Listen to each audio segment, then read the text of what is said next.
Welcome to நலம் தானா viewers. இன்னைக்கு சக்கரவள்ளிங்க கிழங்கு குழிப்பணியாரம் செய்ய போகிறோம். அதுக்கு நல்லா ஒரு பெரிய கிழங்கு 1/4 கிலோ அளவு இருக்கும். அதை கொஞ்சமாக உப்பு போட்டு வேக வச்சு உரித்து மிக்சியில் ரெடியாக போட்டு வச்சாச்சு.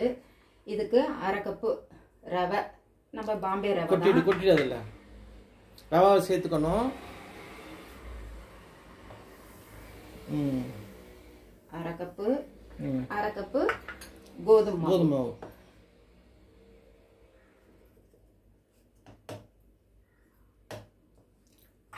தேங்காய், வெல்லம். தேங்காய் நம்ம டேஸ்ட்டுக்கு தகுந்தாப்புல போட்டுக்கலாம். நான் 1/2 கப்பு அளவுக்கு போட்டிருக்கேன். இது ஏலக்காய் தூள், ஒரு 4 ஏலக்காய் பொடி பண்ணி வச்சுருக்கேன். அதை வெல்லமும் கொஞ்சம் போட்டுக்கோங்க. உப்பு, இது இனிப்பு தூக்கி எடுத்து கொடுக்கறதுக்காக வெல்லம் ஒரு 1/2 கப்பு அளவுக்கு எடுத்து வச்சுருக்கேன். அரைச்சது அது நாட்டு சர்க்கரை நான் எடுத்து வச்சுருக்கேன். அது நல்லா பொடியாக தான் இருக்கும். அப்புறம் கடைசியில் அதை மிக்ஸ் பண்ணி அதில் போட்டுக்கலாம் பாத்திரத்தில். இப்போ இதை அரைச்சி இப்போ நாட்டு சர்க்கரை போட்டாச்சு. போதுமா நாட்டு சர்க்கரை? இல்லை, போடணும். இப்போ பாருங்க, ஃபர்ஸ்ட் ட்ரிப்பில் விட்டு அரைச்சி எடுத்தாச்சு.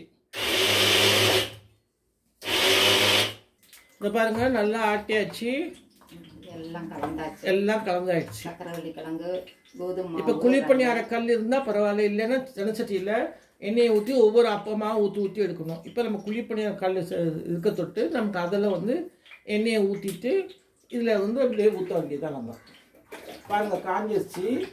நம்ம இதில் எண்ணெயை கொஞ்சம் ஊற்றிக்கணும். நல்லா எண்ணெய் ஊற்றினோம்னா நம்ம நல்லா அப்படியே திரண்டு வரும்.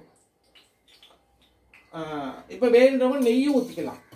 நெய் வேணும்னாலும் ஊற்றிக்கலாம். அது ஒரு சொட்டு ஊற்றினோம்னா வாசமாக இருக்கும், சாப்பிட்றதுக்கும் டேஸ்டியாக இருக்கும். இது சக்கரவள்ளி போட்டு தொட்டு சக்கரவள்ளி கிழங்கே ஒரு டேஸ்ட்டு. நம்ம இருந்தாலும் நாட்டு சர்க்கரையும் போடுறோம், அதனால டேஸ்ட்டுக்கு இன்னும் கொஞ்சம் தூக்கி கொடுக்கும். இப்போ பாருங்கள், சுட்டுருச்சு. அவ்வளோதான், கொஞ்சம் போட்டால் போதும், ரொம்ப போடணும்னு அவசியம் இல்லை. அதுதான் ஊற்றணும். இப்போ குழிப்பணியார சட்டி இல்லைன்னு சொன்னால் நம்ம ஆர்டினரி எண்ணெய் சட்டியில் எண்ணெயை ஊற்றிட்டு ஊற்றலாம். அவ்வளோதான். மூடி போடணும்னு போட்டாலும் போடலாம். நீங்களும் செஞ்சு பாருங்கள். இப்போ இதில் ஒரு நெய் ஒரு சொட்டு ஊற்றணும்னா, நெய் இருக்கா? இப்போ நெய் இருக்குது. நெய் ஒரு சொட்டு மேலே ஊற்றோம்னா டேஸ்ட்டுக்கு ரொம்ப அருமையாக இருக்கும்.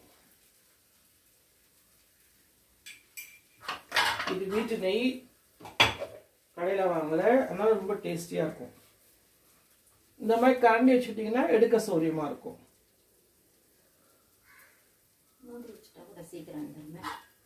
ஒரு நிமிஷம்.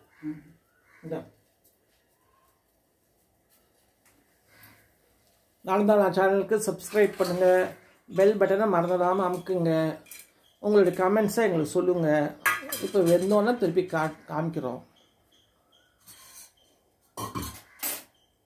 இது பாருங்கள், ஊற்றியாச்சு, எடுத்துட்டோம். அங்கே பாருங்கள், சூப்பராக வந்திருக்கு பாருங்கள்.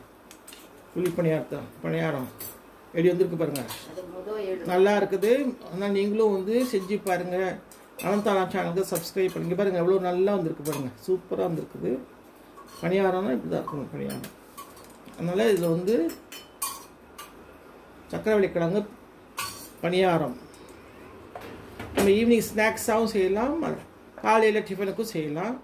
நீங்களும் செஞ்சு பாருங்கள். கண்டிப்பாக அனந்தானா சேனலுக்கு சப்ஸ்கிரைப் பண்ணுங்கள். பாய்.